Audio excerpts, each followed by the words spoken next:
तो कैसे हो बच्चों? आज हम जो पढ़ने वाले हैं ना, आज हम पढ़ने वाले हैं एनसीईआरटी का है। एनसीईआरटी का जो हमारा सीरीज चल रहा है उसी से रिलेटेड है।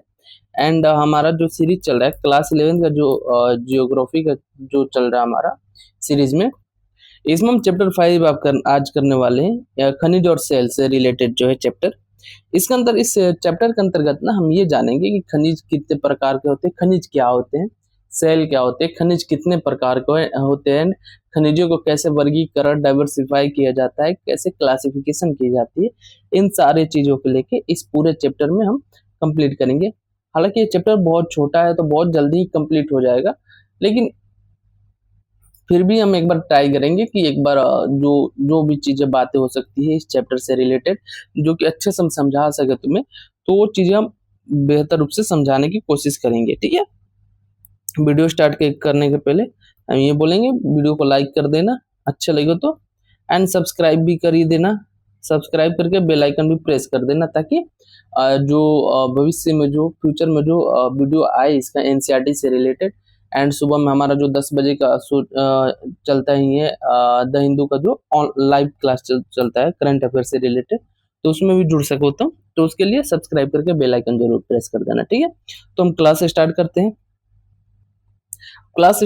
हैं। स्टार्टिंग से हम देखते हैं कि पृथ्वी विभिन्न तत्वों से बनी हुई है और इसकी बाहरी परत पर ये तत्व ठोस रूप में और आंतरिक रूप में ये गर्म एवं पिघली हुई अवस्था में पाए जाते हैं। ठीक है, देखो कहने का मतलब ये है ना कि पृथ्वी के जो बाहरी परत होते हैं ना, यानी धरातल पर देख लो, धरातल पर तुम देखते हो तो जो भी खनिज होते हैं ना, खनिज जो भी होते हैं, जो भी तत्व होते हैं वो ठोस अवस्था में पाए जाते हैं। लेकिन यही पृथ्वी के अंदर तुम जा रहे हो, पृथ्वी की आंतरिक परतों में ये जो तत्वों को तुम देखोगे तो ये पिघली हुई अवस्था में, नहीं द्रव अवस्था में, गर्म और पिघली हुई अवस्था में वहां पे पाई जाती है। क्यों?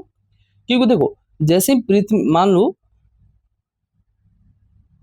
लो ये पृथ्वी हो गई, ठीक है, एक सेकेंड, हाँ ये समझो, यहाँ से समझो, मान लो ये पृथ्वी हो गई, ठीक है, यहाँ से पृथ्वी से अगर तुम ऊपर के साइड में जा रहे हो तो टेम्परेचर क्या होता है, कम होता है, लेकिन वहीं नीचे जाओगे तो टेम्परेचर क्या होगा, बढ़ेगा। ऊपर जाओगे तो टेम्परेचर कम होगा तो क्या होगा, ठंड लगेगी, एक टाइम के बाद ठंड लगना भी बंद हो जाएगा। फीलिंग जो फील होता है, ठंड फील जो होता है वो होना एक टाइम के बाद बंद हो जाता है। लेकिन नीचे जाओगे तो जैसे जैसे नीचे जाओगे टेम्परेचर क्या होगा, बढ़ेगा, टेम्परेचर बढ़ेगा यानी गर्मी बढ़ेगी। नीचे नीचे जाओगे तो नीचे क्या होगा, नीचे गर्म लगेगा, तुम्हें नीचे गर्म लगेगा, हीट होगा, हीट ऑब्जर्व करेगा, तो वहां पे गर्मी देखने को मिलेगी तुम्हें। ठीक है, अब नीचे जैसे जैसे जाओगे वहां पे गर्म देखेगी, जैसे जैसे गर्म होगा तो वहां पे जो भी तत्व होगा, एक टाइम के हर जो तत्व होते हैं ना, हर तत्व का एक पिघलने का एक अवस्था निर्धारित होता है, एक टेम्परेचर को पिघलता है। तो हर तत्व जैसे नीचे नीचे आंतरिक परत में जाओगे तो पिघली हुई अवस्था में दिखने को मिलती है। अब फिर पृथ्वी की जो संपूर्ण प्रॉपर्टी है ना, इसका लगभग 98% भाग जो है ना वो 8 तत्वों से मिलकर बना हुआ है। जो पृथ्वी हम देखते हैं अपना, पृथ्वी की जो संपूर्ण प्रॉपर्टी है जो ऊपर से लेकर नीचे तक हम मानते हैं, तो उसको उसमें से लगभग 98% भाग है ना वो निम्न 8 तत्वों के माध्यम से बनी है। कौन कौन से वो? ऑक्सीजन, सिलिकॉन, एल्यूमिनियम, लोहा, कैल्शियम, सोडियम, पोटेशियम, मैग्नीशियम। ठीक है, तो पृथ्वी की जो संपूर्ण प्रॉपर्टी बनी है, इसका लगभग 98% भाग 8 तत्वों के साथ मिलकर बनी है। अच्छे से समझना है इसको, ये नोट्स में अपने लिखना भी है तुम्हें कि कौन कौन से है इसमें, वो कौन कौन से, ऑक्सीजन हो गया, सिलिकॉन हो गया, एल्युमिनियम हो गया, लोहा हो गया, कैल्शियम हो गया, सोडियम हो गया, पोटेशियम हो गया, मैग्नीशियम हो गया, ये सारी चीजें इससे बन के ये बना हुआ है। ठीक है, तथा बाकी का जो 2% है ना, क्योंकि 90% तो 8 तत्वों से मिल गया, बाकी का जो 2% है वो titanium, hydrogen, phosphorus, manganese, sulphur, carbon, nickel इत्यादि अन्य पदार्थों से बना हुआ है। ठीक है, अगर पदार्थ पृथ्वी के जो प्रॉपर्टी के प्रमुख तत्वों का परसेंटेज के बेसिस पे या उसके वजन को बेसिस पे अगर निकाले हम, तो हमें मिलेगा कि ऑक्सीजन कितने परसेंटेज में, 46.460% इसका वजन बोल नहीं सकते, वेटेज बोल सकते हैं उसको। ठीक है, अब सिलिकॉन 27.72%, एल्युमिनियम 8.13%, लौ 5%, कैल्शियम 3.63%, सोडियम 2.83%, पोटेशियम 2.59%, मैग्नीशियम 2.09%। अब बाकी जो अन्य होते हैं ना, जो अन्य जो तत्व हैं वो 1.41% के लगभग में पाए जाते हैं। ठीक है, तो इस पूरे पॉइंट से हमें एक चीज समझ में आया कि पृथ्वी का जो संपूर्ण प्रॉपर्टी हम देखने को मिलता है, धरातल की जो पूरी संपूर्ण प्रॉपर्टी देखने को मिलती है, वो 8 तत्वों से मिलकर बना है। उसमें से मतलब मैक्सिमम 98% का जो भाग है वो 8 तत्वों से मिलकर बना है। और वो 8 तत्व है कौन कौन से? ऑक्सीजन हो गया, सिलिकॉन हो गया, एल्युमिनियम हो गया, लोहा हो गया, कैल्शियम हो गया, सोडियम हो गया, पोटेशियम हो गया और मैग्नीशियम हो गया। ठीक है, अब बाकी 98% तो इन 8 तत्वों से मिलकर बने हैं, लेकिन जो बाकी के 2% है ना, जो बाकी के 2% है वो टाइटेनियम हो गया, हाइड्रोजन हो गया, फास्फोरस हो गया, मैग्नीज हो गया, सल्फर हो गया, कार्बन हो गया, निकेल हो गया और इसके अलावा भी अन्य जो पदार्थ है इन सारी चीजों से मिलकर यह बना हुआ है। ठीक है,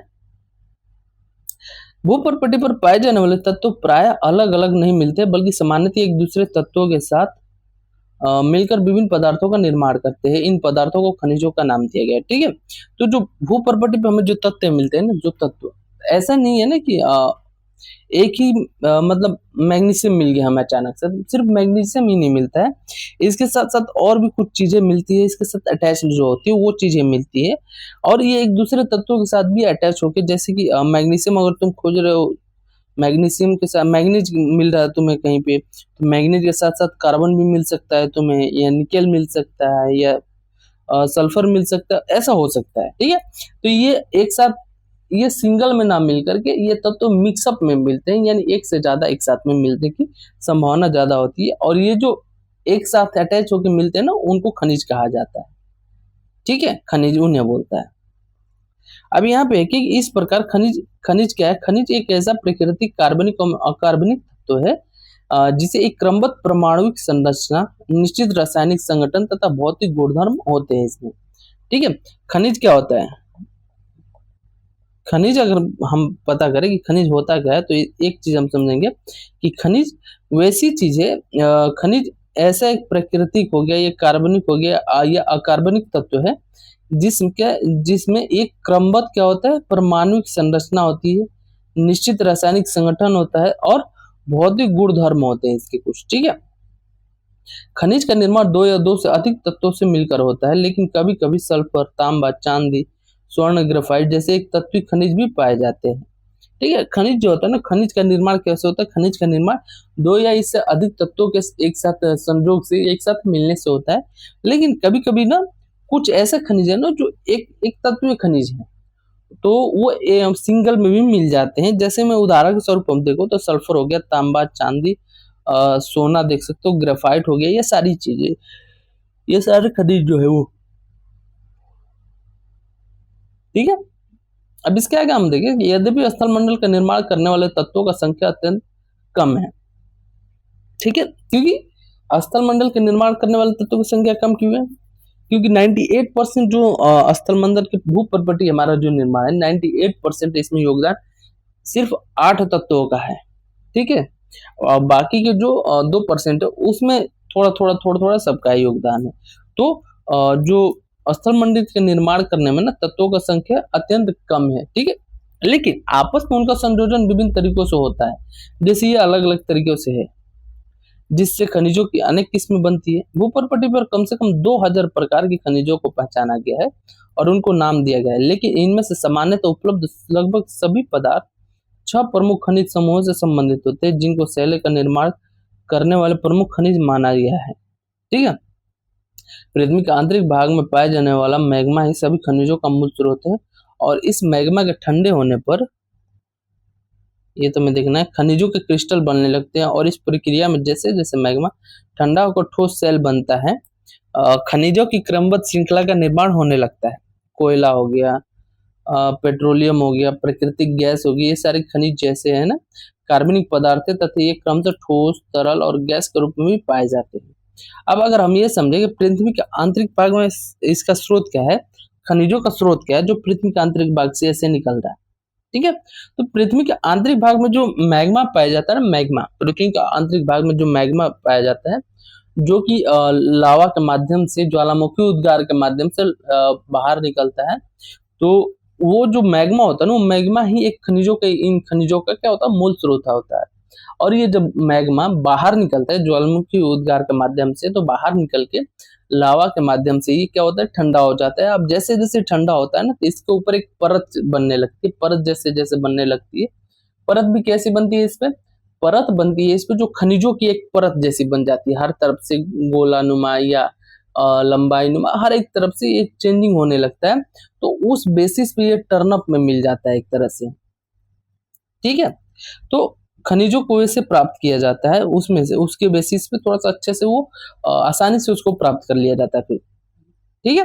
अगर नेक्स्ट पॉइंट में देखें तो भौतिक विशेषता और स्वभाव के आधार पर कुछ प्रमुख खनिजों का संक्षिप्त जानकारी यहाँ दी गई है। भौतिक विशेषता, खनिजों जो खनिजों के जैसे क्या भौतिक विशेषता है, इसके बारे में अगर देखें तो क्रिस्टल के बाहरी रूप होते हैं, अणुओं की आंतरिक व्यवस्था द्वारा तय होती है। एक की घनाकार होगी या अष्टभुजाकार होगी, षटभुजाकार होगी, प्रिज्म जैसी होगी, ठीक है। दूसरा विदलन, विदलन क्या है, सापेक्षिक रूप से समतल सतह बनाने के लिए निश्चित दिशा में टूटने की प्रवृत्ति विदलन कहलाती है, ठीक है। अणुओं की आंतरिक व्यवस्था का परिणाम एक या कई दिशा में एक दूसरे से कोई भी कोण बनाकर टूट सकते हैं, ठीक है। अब तीसरा विभंजन, अणुओं की आंतरिक व्यवस्था इतनी जटिल होती है कि अणुओं का कोई तल नहीं होता है। क्रिस्टल विदलन तल के अनुसार नहीं बल्कि अनियमित रूप से टूटता है, ठीक है। विदलन क्या होता है, विदलन होता है ना जो सापेक्षिक रूप से समतल सतह बनाने के लिए निश्चित दिशा में जो टूटने की एक निश्चित दिशा में इसकी टूटने की प्रवृत्ति होती है। और ये जो इसके अणु जो होते हैं ना, ये आंतरिक व्यवस्था के एक तरह से परिणाम होते हैं, और ये एक या कई दिशा में एक दूसरे से कोई भी कोण बनाकर टूट सकते हैं, ये विदलन जो है। लेकिन जो विभंजन है, विभंजन जो है ये अणुओं की आंतरिक व्यवस्था इसकी बहुत जटिल होती है, इसकी विभंजन की, और इसमें कोई अणुओं का तल नहीं होता है, ठीक है। क्रिस्टल विदलन तल के अनुसार नहीं बल्कि अनियमित रूप से ये टूटते जाता है।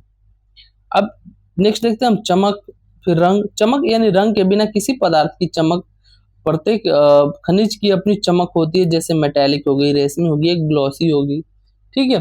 तो खनिजों में अपनी एक चमक होती है, उनका एक रंग होता है। जैसे कुछ खनिजों में रंग उन्हीं परमाणुिक संरचना से निर्धारित होती है, जैसे मेलाकाइट हो गई, एजुराइट हो गया, या कैल्सोपाइराइट हो गया। ये सब कुछ खनिजों से अशुद्धियों के कारण रंग आ जाते हैं। उदाहरण के लिए अशुद्धियों के कारण क्वार्ट्ज का रंग श्वेत, हरा, लाल, पीला भी हो सकता है, ठीक है।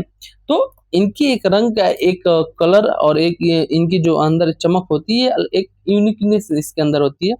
अब जो खनिज होते हैं उनका अगर रंग नहीं है, अगर उनका रंग नहीं है लेकिन उनके अंदर जो अशुद्धियां होती है ना, अशुद्धि के कारण इनके अंदर रंग आ जाते हैं फिर, ठीक है। 6 पॉइंट अगर हम देखें तो इसके अंदर एक धारियां बनी होती है, यानी किसी भी खनिज के पीसने के बाद उन्हें पाउडर का रंग बने पाउडर का रंग खनिज के रंग का या उसके अन्य रंग का हो सकता है। जैसे मेलाकाइट का रंग हरा होता है और उस पर धारियां भी हरी होती है। फ्लोराइड का रंग जो होता है बैगनी होता है, हरा होता है, जबकि इस पर श्वेत धारियां होती है, ठीक है। तो इनके ऊपर एक धारियां होती है, जो धारियां क्या डिनोट करती है कि अगर किसी भी खनिज को तुम पीसते हो, पीसने के बाद जो पाउडर उसका बनेगा ना, जो पाउडर बनेगा वो या तो खनिज के रंग का होगा या किसी भी अन्य रंग का भी हो सकता है। उदाहरण के स्वरूप अगर देखो तो मेलाकाइट जो खनिज है उसका रंग तो हरा होता है, लेकिन उसका रंग हरा होने के साथ साथ उसके ऊपर जो धारियां बनती है ना, वो धारियां भी हरे रंग की बनती है। इसके जस्ट अपोजिट अगर तुम समझो तो फ्लोराइड नाम का जो खनिज है, फ्लोराइड नाम का जो खनिज है उसका रंग क्या है, बैगनी है।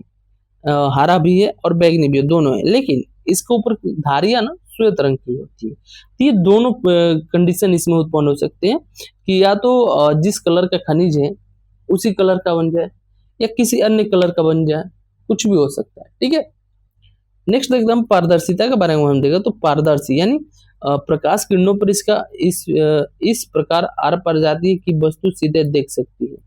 पारभासी होती है, ये प्रकाश किरणें आर पार होती है लेकिन इनके विसरित होने के कारण वस्तु देखी नहीं जा सकती। अपारदर्शी यानी प्रकाश किरणें तनिक भी आर पार नहीं होगी, ठीक है। इसके अंदर तीनों खनिजों के अंदर ना तीनों क्वालिटियां पाई जाती है। पहले तो पारदर्शी हो गया, पारभासी हो गया और अपारदर्शी भी होता है, ठीक है। पारदर्शी जो होती है ना, पारदर्शी जो होती है, पारदर्शी में प्रकाश किरणें जो होती है ना इसके आर पार आ जा सकती है और वस्तु जो होती है ना सीधी रेखा में देखी जा सकती है। इसके अगर जस्ट आगे हम समझे कि जो प्रभासी वस्तु क्या होती है, प्रभासी वस्तु वैसी वस्तु होती है ना कि इसके अंदर प्रभासी जो खनिज है, उन पारभासी जो है खनिज, इसके बारे में अगर हम जाने तो इसके बारे में ये देखेंगे, इसके अंदर ना प्रकाश की किरण आर पार तो होंगी, लेकिन विसरित होने के कारण वस्तुओं को हम देख नहीं पाएंगे।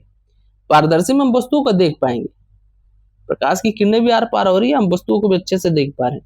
लेकिन जो पारभासी होती है ना, पारभासी वाले कंडीशन में क्या होता है इसमें कि प्रकाश की किरणें तो आर पार होती है, लेकिन उसके विसरित होने के कारण वस्तुएं देखी नहीं जा सकती है। ठीक है। अब तीसरा नंबर है अपारदर्शी, यानी प्रकाश की किरणें जो है ना तनिक भी आर पार नहीं होती है इसके अंतर्गत। ठीक है।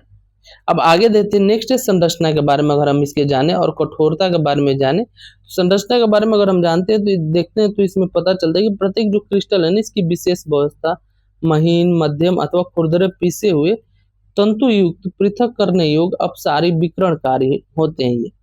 इसके कठोरता के बारे में अगर हम जाने तो कठोरता के बारे में अगर देखते हैं तो सापेक्षिक प्रतिरोध का चिन्हित होना, 10 चुने हुए खनिजों में से 10 तक की श्रेणी में कठोरता मापना है। ये खनिजें हैं जैसे टैल्क हो गया, जिप्सम हो गया, कैल्साइट हो गया, फ्लोराइट हो गया, एपेटाइट हो गया, फेल्सफर हो गया, क्वार्ट्ज हो गया, टोपाज हो गया, कोरंडम हो गया, हीरा हो गया। ठीक है। उदाहरण के रूप में नाखून 2.5 है तथा कांच या चाकू की नोक 5.5 है। इसके साथ ही साथ खनिजों में अपेक्षिक भार भी होती है, यानी जो दी गई वस्तु का भार तथा बराबर आयतन के पानी के भार का अनुपात हवा एवं पानी में वस्तु के भार लेकर इन दोनों के अंतर से हवा में निकाले गए भार से भाग देते हैं। ठीक है। तो इसका एक अपेक्षिक भार भी होता है। अब हम नेक्स्ट पॉइंट हम समझेंगे ना कि कुछ प्रमुख खनिजों के बारे में और उसके विशेषताओं के बारे में हम जानेंगे, उनके विशेषताओं के बारे में हम समझेंगे। तो इनके पहले तो हम देखते हैं वो फेल्सफर के बारे में पहले देखते हैं, उसके बाद क्वार्ट्ज के बारे में देखेंगे, फिर पायरोक्सिन के बारे में हम देखेंगे। एम्फीबोल, माइका हो गया, फिर ओलिविन हो गया, धात्विक खनिजों के बारे में फिर हम नेक्स्ट पॉइंट में देख के फिर अधात्विक खनिजों पर आएंगे और उसके बाद सेल वाले पॉइंट को हम समझेंगे। तो पहले हम कुछ खनिजों के बारे में जान लें और उनकी विशेषताओं के बारे में समझ लें। पहले हम तो फेल्सफर जो है, फेल्सफर ये सिलिकॉन तथा ऑक्सीजन सभी फेल्सफरों में उपस्थित होती है। ठीक है। फेल्सफर जो होते हैं ना इसके अंदर ऑक्सीजन और सिलिकॉन दोनों की मात्रा उपस्थित होती है, जबकि सोडियम हो गया, पोटेशियम हो गया, कैल्शियम हो गया, एल्युमिनियम हो गया, ये आदि जो तत्व हैं ये भिन्न भिन्न फेल्सफर में शामिल होते हैं। ठीक है। पृथ्वी की प्रॉपर्टी का आधा भाग फेल्सफर से बना है। इसका रंग हल्का क्रीम से हल्का गुलाबी तक होता है। चीनी मिट्टी के बर्तन, कांच बनाने में इसका उपयोग किया जाता है। ठीक है।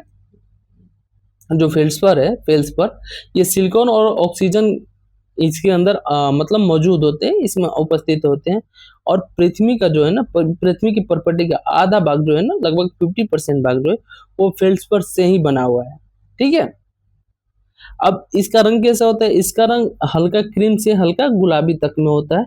उदाहरण के स्वरूप तुम चीनी मिट्टी के बर्तन जो देखे होगे वो देख सकते हो, तथा इसका उपयोग कांच बनाने में भी किया जाता है। ठीक है। अब नेक्स्ट देखते हैं हम खनिज और उसकी विशेषताओं के पॉइंटर में कि क्वार्ट्ज क्या है। क्वार्ट्ज के अंदर ना रेत और ग्रेनाइट इसके प्रमुख घटक है। क्वार्ट्ज के रेत और ग्रेनाइट प्रमुख घटक है। इसमें सिलिका भी होता है। ये कठोर खनिज है। क्वार्ट्ज जो है कठोर खनिज है तथा पानी में सर्वथा अघुलनशील है। यह श्वेत या रंगहीन होता है तथा इसका उपयोग रेडियो व रडार में होता है। ग्रेनाइट के एक महत्वपूर्ण घटक है। यह एक महत्वपूर्ण घटक है। ठीक है।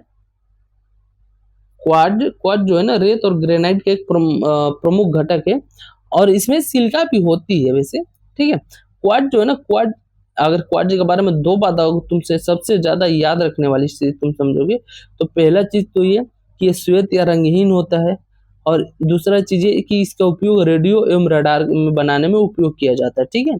और एक तुम नोट कर लो थोड़ा सा कि हाँ क्वार्ट्ज जो होता है ना कठोर खनिज होता है। ठीक है।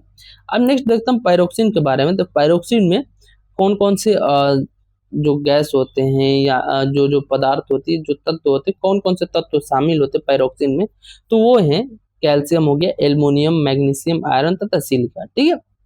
पृथ्वी का जो भूपृष्ठ है ना इसका लगभग 10% हिस्सा जो है पायरोक्सिन से बना हुआ है। 10% हिस्सा पृथ्वी का पायरोक्सिन से बना होता है। सामान्यतः उल्का पिंड में पाया जाता है। इसका रंग हरा अथवा काला होता है। यानी पायरोक्सिन का कलर क्या होता है? पायरोक्सिन का कलर है हरा अथवा काला। ठीक है। नेक्स्ट हम देखते हैं, नेक्स्ट है हमारा एम्फीबोल। नेक्स्ट है हमारा एम्फीबोल। अगर हम एम्फीबोल के बारे में देखें तो एम्फीबोल के जो प्रमुख तत्व है ना, एम्फीबोल के जो प्रमुख तत्व हैं वो है एल्युमिनियम, कैल्शियम, सिलिका, लौह, मैग्नीशियम। ठीक है, एम्फीबोल के प्रमुख तत्व एल्युमिनियम, कैल्शियम, सिलिका, लौह, मैग्नीशियम।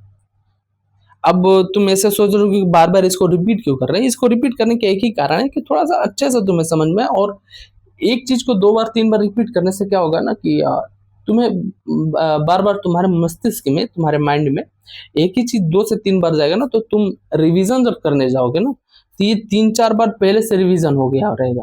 ठीक है, एक ही पॉइंट का तुम एक बार फिर से जब पढ़ने जाओगे तो तुम्हारे माइंड में क्लिक करेगा और रिवीजन तुम्हारा अच्छे से क्लियर हो पाएगा। ठीक है, अब इसके आगे हम देखते हैं कि इनसे पृथ्वी के भूपृष्ठ का लगभग 7% भाग निर्मित है एम्फीबोल से। 50% के समथिंग भाग जो था वो किस चीज से निर्मित था? फेल्सपर से था।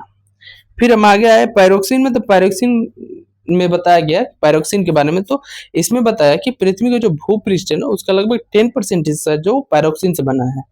एंड एम्फीबोल का यूज हम किए, एम्फीबोल में जो बताया गया उसमें बताया गया कि पृथ्वी के भूपृष्ठ का ये 7% भाग इससे निर्मित है, यानी एम्फीबोल से।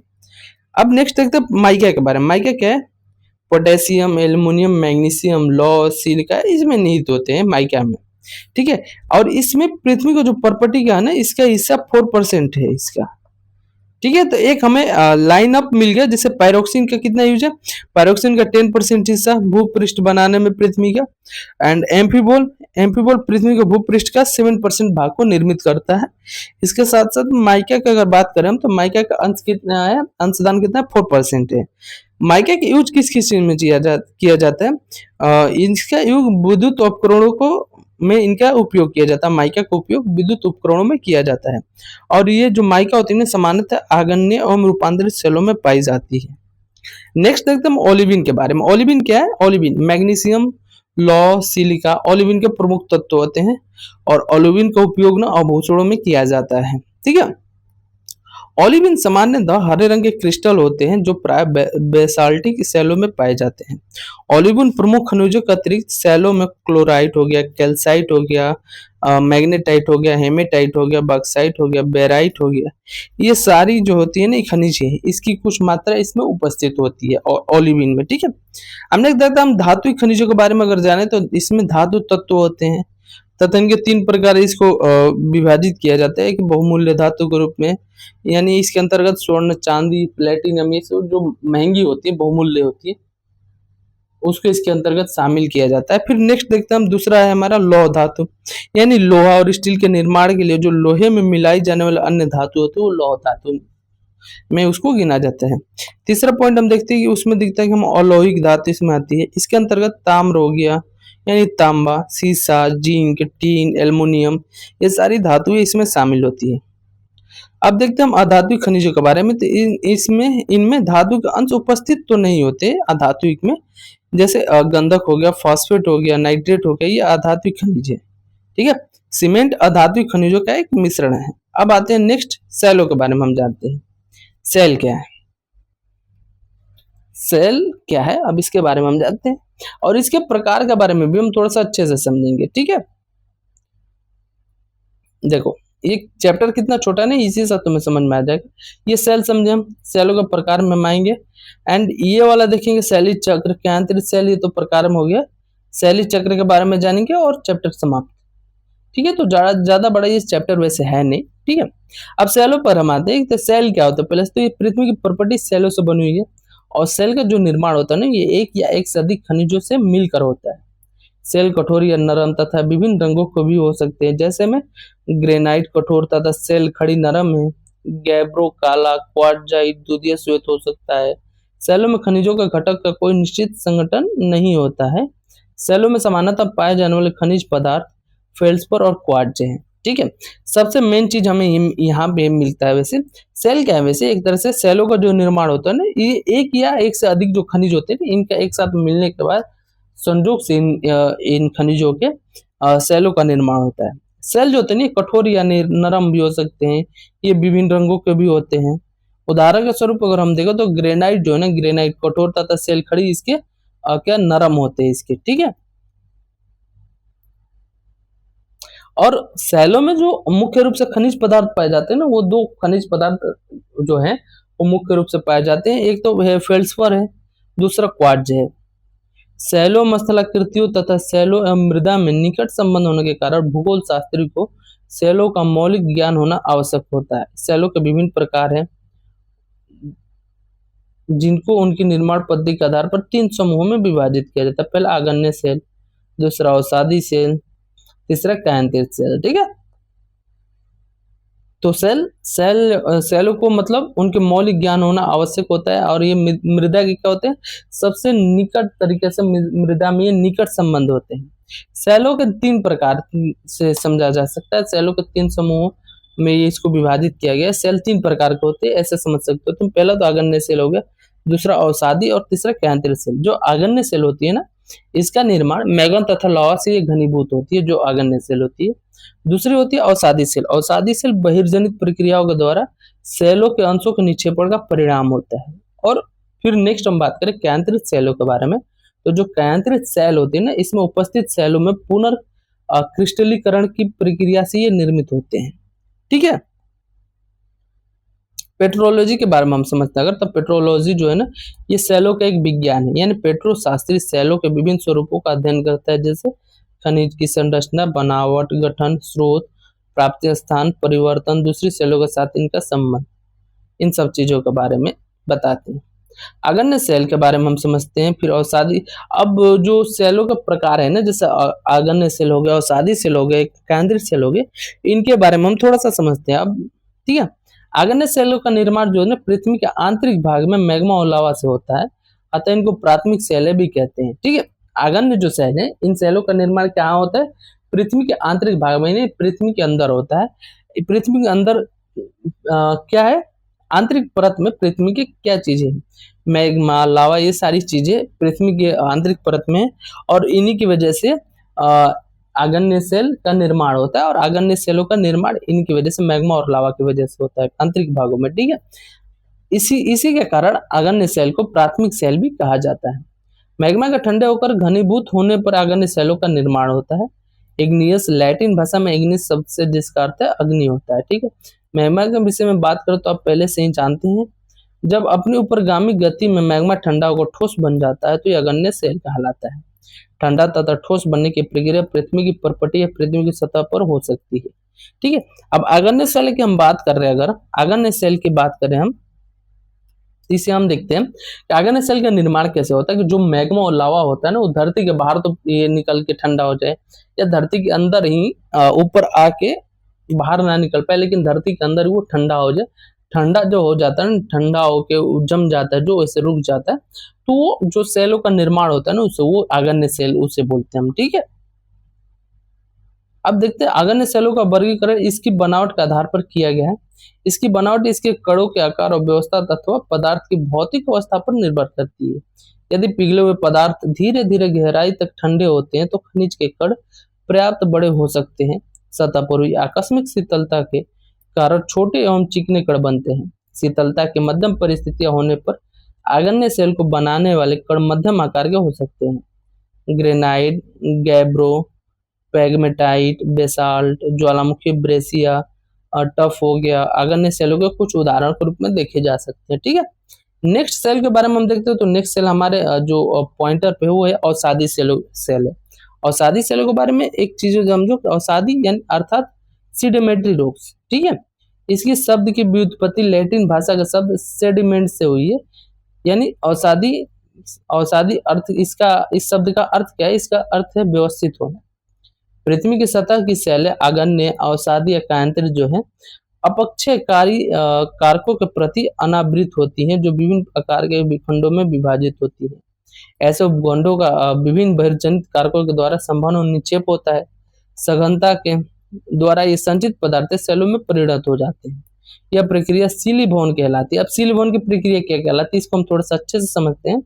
देखो, होता गया ना कि जो पृथ्वी की सतह की सेल है, जैसे आगन्य होगी, अवसादी होगी, कायांतरित जो भी होगी, तो ये अपक्षयकारी कारकों के प्रति अनावृत होती है, और ये विभिन्न प्रकार के विखंडों में विभाजित हो जाती है। जैसे बारिश हो गया बहुत तेज, या हवा बहुत तेज चल रही है, उसकी वजह से विखंडित होती है। धीरे धीरे विखंडित होकर विभाजित हो जाती है एक दूसरे से। और ऐसे उपखंडों में क्या होता है ना, बहिर्जनित जो कारक होते हैं, जैसे हवा बताया तुम्हें हम, बारिश हो गया, इसके द्वारा ये संवहन और निक्षेपण की क्रिया इसके अंदर होती है। अब जब ये संवहन निक्षेपण की क्रिया होती है ना, तो सघनता के द्वारा ये जो संचित पदार्थ है ये सेलों से परिणत यानी अलग हो जाते हैं। तो इससे क्या होता है, ये सारी प्रक्रिया ही सिलिकॉन यानी लिथिफिकेशन कहलाती है। बहुत सी औषधि सेलों में निक्षेपित परतें सिलिकॉन के बाद अपनी विशेषताएं बनाए रखती है। इसी कारण बस बालुकास्म सेल जैसे औषधि सेलों में विविध सांद्रता वाली अनेक सतहें होती है। ठीक है, निर्माण पद्धति के आधार पर औषधि सेलों का वर्गीकरण 3 प्रमुख समूहों के आधार पर किया जाता है। ठीक है, अगर निर्माण पद्धति बनने के औषधि सेलों के बनने के कारणों के बारे में हम माने या उसको बेस मान लें, तो उसके आधार पर औषधि सेल जो होते हैं ना, इसको 3 प्रमुख भागों में बांटा जाता है। पहले तो यांत्रिक रूप से जो निर्मित होते हैं, उदाहरण स्वरूप अगर हम देखो तो बालुकास्म हो गया, पिंडशिला हो गया, चूना प्रस्तर हो गया, सेल हो गया, विमृदा हो गया।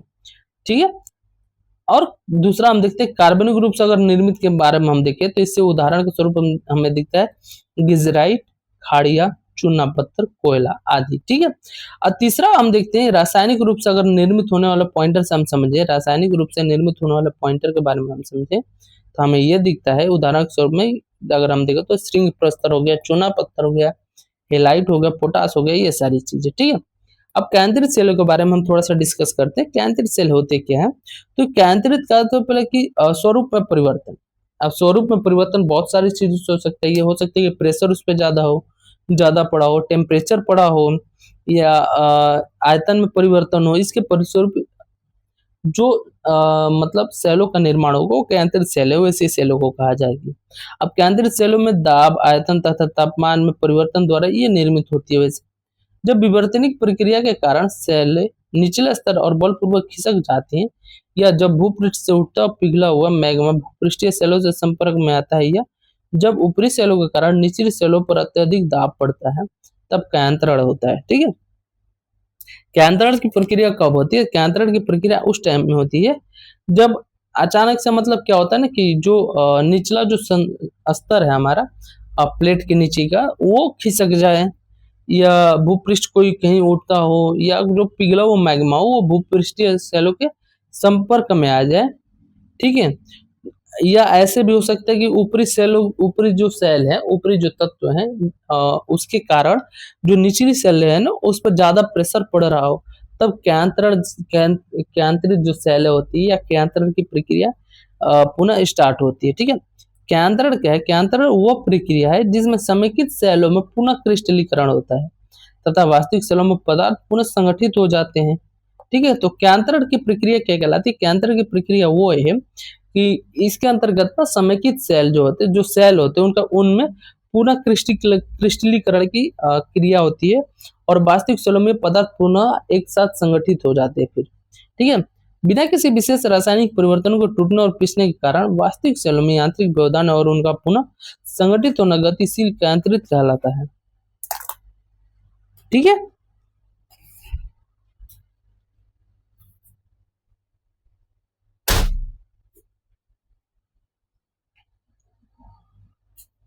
अब देखते हैं हम नेक्स्ट।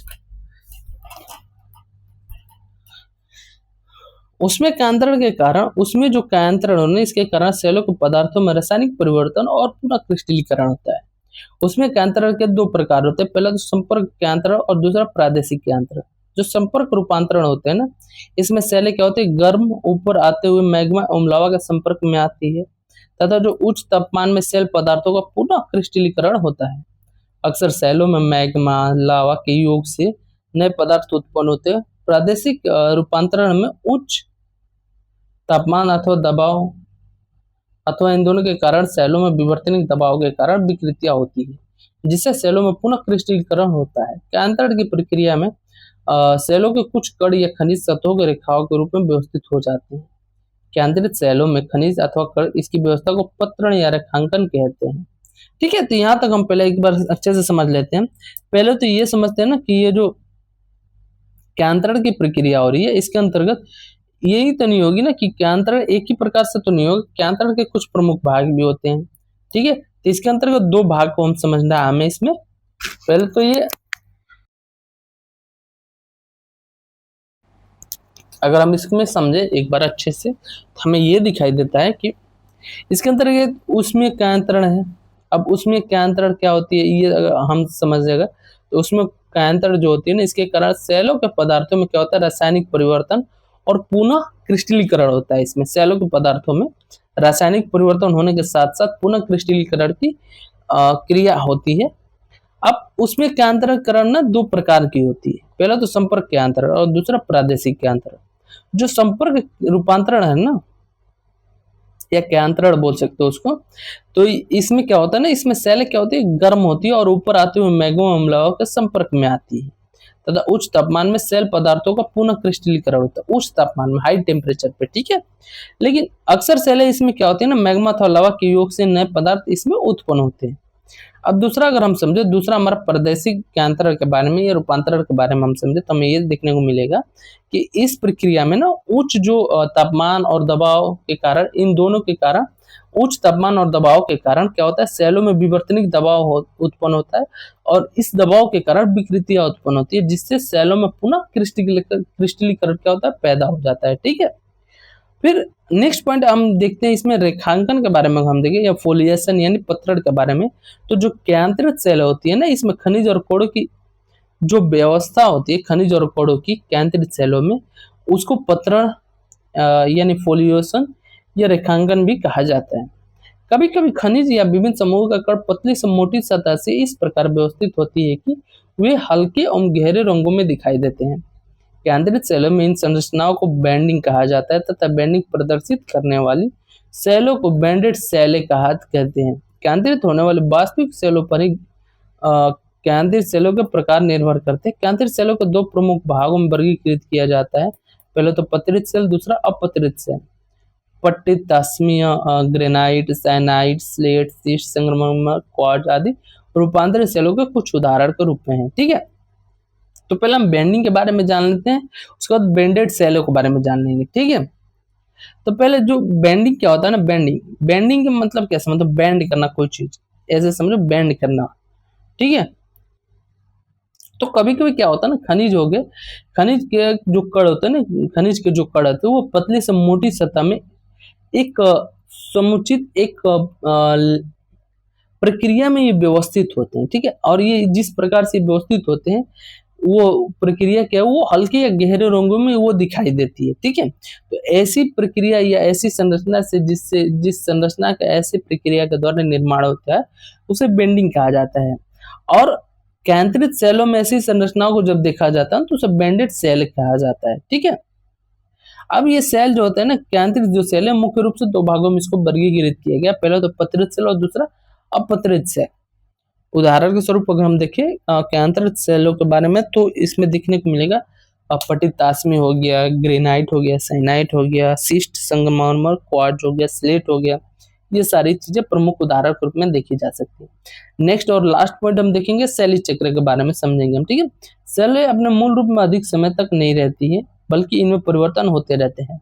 सेली चक्र एक सतत प्रक्रिया है जिसमें पुरानी सेलें परिवर्तित होकर नवीन रूप लेती है, ठीक है। चक्र का काम क्या होता है, चक्र का काम ये प्रक्रिया लगातार चलते जा रही है, ठीक है। तो सेली चक्र का मतलब समझ में, एक चक्र का प्रक्रिया क्या होता है पहले ये समझ लिए तो, कि जो प्रक्रिया है ना वो लगातार चलती रही है, वो रुकती नहीं है, ठीक है। वो एक प्रक्रिया है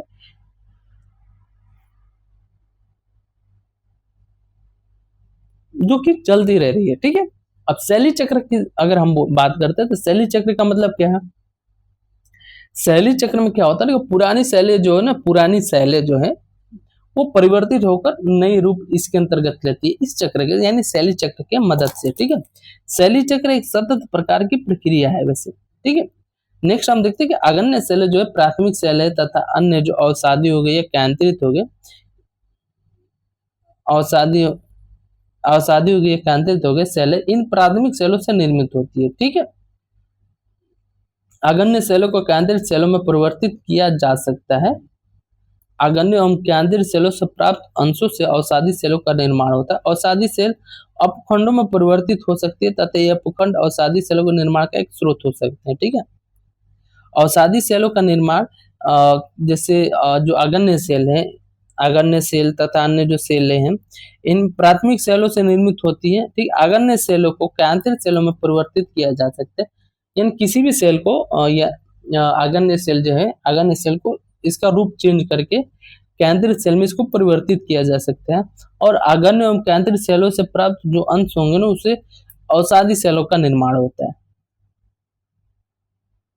फिर देखते हैं, निर्मित भूपृष्ठीय सेल आगन्य केंद्रित अवसादी प्रत्यावर्तन के द्वारा पृथ्वी के आंतरिक भाग में नीचे की ओर जा सकती है। भूपृष्ठीय पत्रक के आंतरिक तथा पूर्ण भाग संस्करण पत्रक यानी प्लेट कन्वर्जेंस के क्षेत्र के अन्य पत्रक के नीचे चले जाते हैं। ठीक है, तथा पृथ्वी के आंतरिक भाग में तापमान बढ़ने के कारण ये पिघलकर मैग्मा में परिवर्तित हो जाते हैं, जो आगन्य सेलों के मूल स्रोत हैं। ठीक है, तो इसका कहने का मतलब ये है कि एक सेल चक्र का मतलब क्या हो, एक चक्र का मतलब अगर तुम देखो, हम अगर इस पॉइंट से हम स्टार्ट कर रहे हैं कोई चीज, तो अगर चक्र पे इसका हम चल रहे हैं तो ये घूम फिर हम फिर इस पॉइंट पे आएंगे, फिर से घूमेंगे, फिर से आएंगे। ठीक है, अब सेल चक्र का मतलब क्या हुआ, सेल चक्र का मतलब क्या हुआ, शैली चक्र जो, इसके बारे में अगर हम जाने तो एक तरह से सेल जो ये है ना, पुराना सोल, ये मान लो पुराना सेल है, राइट।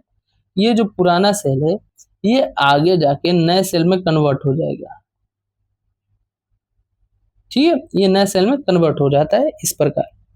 अब नेक्स्ट पॉइंट हम देखते हैं, अच्छे से थोड़ा सा अगर समझे तो इसके बारे में अगर हम जानकारी यहाँ से करते हम देखिए, पूरा का पूरा चैप्टर तुम्हें अच्छे से समझ में आ जाएगा अगर तुम एक बार अच्छे से तुम पढ़ लो या समझ लो तो। ठीक है, बाकी इसके अलावा भी कोई क्वेश्चन हो रहा है कमेंट बॉक्स ओपन है, तुम कमेंट में क्वेश्चन कर सकते हो लगातार, जितना क्वेश्चन करना हो। बाकी ये क्वेश्चन आंसर्स यहाँ पे भी है, ये क्वेश्चन हम तुमसे कर रहे हैं कि क्वेश्चन कब करोगे। ठीक है, ये जल्दी से जल्दी क्वेश्चन कंप्लीट करो, एंड जो भी प्रॉब्लम हो रहा है किसी भी चैप्टर में, उससे अगर उसके रिगार्डिंग कोई क्वेश्चन तुम्हारे मन में क्रिएट हो रहा है, कुछ भी क्रिएट हो रहा है तुम्हारे मन में, कमेंट बॉक्स ओपन है, कमेंट कर दिया करो तुम बस। ठीक है, बाकी नेक्स्ट क्लास में हम अध्याय 6 पढ़ेंगे, चैप्टर 6 भू आकृतिक प्रक्रियाओं के बारे में। ठीक है, ये थोड़ा सा चैप्टर लंबा है वैसे, और समझने के लिए इसमें बहुत चीजें इसमें भारी भारी भरी पड़ी है। ठीक है, तो ये पूरा का पूरा चैप्टर बहुत लंबा है, लगभग 7-8 से ऊपर पेजों में है। तो इसको अच्छे से समझने की कोशिश करेंगे कल के क्लास में। तो कल की क्लास में जुड़ने के लिए इस वीडियो को पहले यहाँ तक आ गए हो तो लाइक कर दो, और चैनल को सब्सक्राइब भी कर ही दो, सब्सक्राइब करके बेल आइकन जरूर प्रेस कर देना। ठीक है, बाकी हम मिलते हैं कल की क्लास में, तब तक ख्याल रखो अपना। जय हिंद।